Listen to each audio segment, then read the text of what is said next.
ಓಂ ನಮಃ ಶಿವಾಯ, ಓಂ ನಮಃ ನಾರಾಯಣಾಯ, ಓಂ ಶ್ರೀ ರಾಘವೇಂದ್ರಾಯ ನಮಃ. ಸಾಯಿರಾಮ್. ಸ್ವಾಮಿ ಗುರುಗಜ್ಜು. ನನ್ನೆಲ್ಲ ಪ್ರೀತಿಯ ವೀಕ್ಷಕ ಬಂಧುಗಳಿಗೆ ಶಿವಾಯಂ ಕನ್ನಡ ಆಧ್ಯಾತ್ಮಿಕ ಚಾನಲ್ಗೆ ಸ್ವಾಗತ. ಇವತ್ತಿನ ವಿಡಿಯೋ ಬಂದುಬಿಟ್ಟು ಈ ಎರಡು ದೈವಿಕ ವಸ್ತುಗಳು ನಿಮ್ಮ ಮನೆಯಲ್ಲಿದ್ದರೆ ದುಷ್ಟ ಶಕ್ತಿಗಳು ಮನೆಯಲ್ಲಿ ನೆಲೆಸಲು ಸಾಧ್ಯವಿಲ್ಲ. ಅಂದರೆ ನಕಾರಾತ್ಮಕ ಶಕ್ತಿಗಳಿಗೆ ಅಲ್ಲಿ ನೆಲೆಸಲು ಸಾಧ್ಯವಾಗೋದಿಲ್ಲ. ಹಾಗೆಯೇ ಒಳಗೆ ಪ್ರವೇಶಿಸಲು ಕೂಡ ಸಾಧ್ಯವಾಗೋದಿಲ್ಲ. ಆ ವಸ್ತುಗಳು ಯಾವುವು ಅದರ ಬಗ್ಗೆ ಮಾಹಿತಿ ಕೊಡ್ತಾರೆ. ಅದಕ್ಕೆ ಮುಂಚೆ ಚಾನಲ್ ನೋಡ್ತಾ ಇದ್ದೀನಿ, ಯಾರು ಸಬ್ಸ್ಕ್ರೈಬ್ ಮಾಡ್ತಾನೆ ಮಾಡ್ತಿದ್ದೆ ದಯವಿಟ್ಟು ಸಬ್ಸ್ಕ್ರೈಬ್ ಮಾಡಿ. ಸಬ್ಸ್ಕ್ರಿಪ್ಷನ್ಸ್ ಫ್ರೀ ಆಗಿರುತ್ತೆ.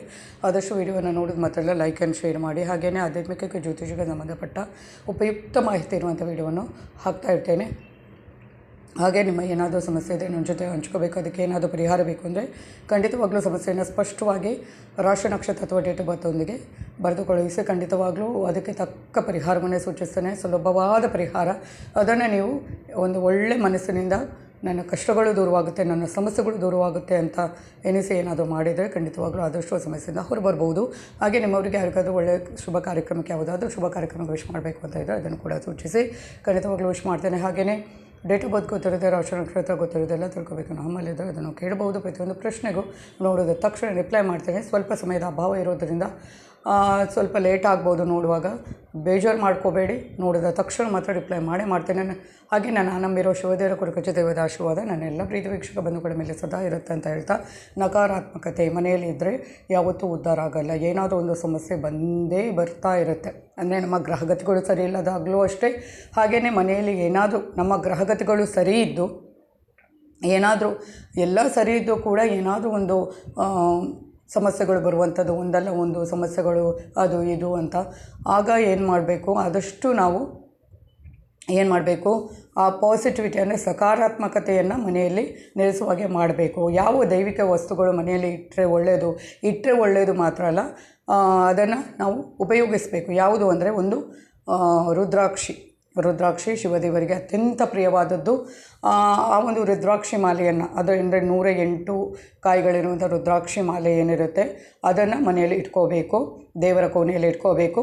ಮತ್ತು ಆ ಮಾಲೆಯಿಂದ ಪ್ರತಿದಿನ ಬೆಳಗ್ಗೆ ಮತ್ತು ಸಂಜೆ 108 ಬಾರಿ ರುದ್ರಾಕ್ಷಿ ಮಾಲೆಯಿಂದಲೇ ನಾವು 108 ಬಾರಿ ಓಂ ನಮಃ ಶಿವಾಯ ಅನ್ನೋ ಮಂತ್ರವನ್ನು ಜೋರಾಗಿ ಪಠನೆ ಮಾಡಬೇಕು. 108 ಬಾರಿ ಓಂ ನಮಃ ಶಿವಾಯ ಅನ್ನೋ ಮಂತ್ರವನ್ನು 108 ಬಾರಿಯೇ ಪಠನೆ ಮಾಡಬೇಕು. ಅದು ಕೂಡ ರುದ್ರಾಕ್ಷಿ ಮಾಲೆಯಿಂದ ಪಠನೆ ಮಾಡಿದರೆ ತುಂಬ ಒಳ್ಳೆಯದು. ನೆಕ್ಸ್ಟ್ ಬರುವಂಥದ್ದು ಹನುಮಾನ್ ಚಾಲೀಸ. ಅದು ಬರುತ್ತೆ ಅಲ್ವಾ, ಹನುಮಾನ್ ಚಾಲೀಸದ ಪುಸ್ತಕ ಕೂಡ ಸಿಗುತ್ತೆ ನಿಮಗೆ. ಆ ಹನುಮಾನ್ ಚಾಲೀಸವನ್ನು ಮನೆಯಲ್ಲಿ ಇಟ್ಕೋಬೇಕು. ಬರೀ ಇಟ್ಕೊಳ್ಳೋದು ಮಾತ್ರ ಅಲ್ಲ, ಆದಷ್ಟು ಅದರ ಪಠನೆಯನ್ನು ಜೋರಾಗಿ ಮಾಡಬೇಕು. ಬೆಳಗ್ಗೆ ಮತ್ತು ಸಂಜೆ ಪ್ರಾರ್ಥನೆಯ ಸಮಯದಲ್ಲಿ ಇವೆರಡನ್ನು ಮಾಡ್ತಾ ಇದ್ದರೆ, ಇವೆರಡನ್ನು ಮನೆಯಲ್ಲಿ ಇಟ್ಕೊಂಡಿದ್ರೆ ಯಾವುದೇ ಒಂದು ನಕಾರಾತ್ಮಕತೆಗೆ ಅಲ್ಲಿ ಜಾಗ ಇರೋದಿಲ್ಲ, ಪ್ರವೇಶ ಮಾಡೋಕ್ಕೂ ಸಾಧ್ಯವಿಲ್ಲ. ಆದಷ್ಟು ಸಕಾರಾತ್ಮಕತೆ ಮನೆಯಲ್ಲಿ ತುಂಬಾ ಒಳ್ಳೆಯದು, ತುಂಬಾ ಒಂದು ನೆಲೆಸುವಂತೆ ಮಾಡುತ್ತೆ ಈ ಎರಡು ದೈವಿಕ ವಸ್ತುಗಳು. ಅಂದರೆ ಅದರ ಉಪಯೋಗ ಕೂಡ ಆಗಬೇಕು. ರುದ್ರಾಕ್ಷಿ ಮಾಲೆಯಿಂದ ಓಂ ನಮಃ ಶಿವಾಯ ಮಂತ್ರವನ್ನು ಪಠನೆ ಮಾಡುವುದಾಗಲಿ ಮತ್ತು ಪೂಜೆ ಮಾಡಬೇಕು ಅದಕ್ಕೆ ದಿನಾಲು. ಹಾಗೆಯೇ ಹನುಮಾನ್ ಚಾಲೀಸವನ್ನು, ಆ ಪುಸ್ತಕವನ್ನು ನೀವು ಮನೇಲಿ ಇಟ್ಕೊಂಡು ಅದನ್ನು ಪಠನೆ ಮಾಡಿಕೊಂಡ್ರೆ ಇದೆರಡು ತುಂಬ ನಿಮಗೆ ಸಹಾಯ ಮಾಡುತ್ತೆ.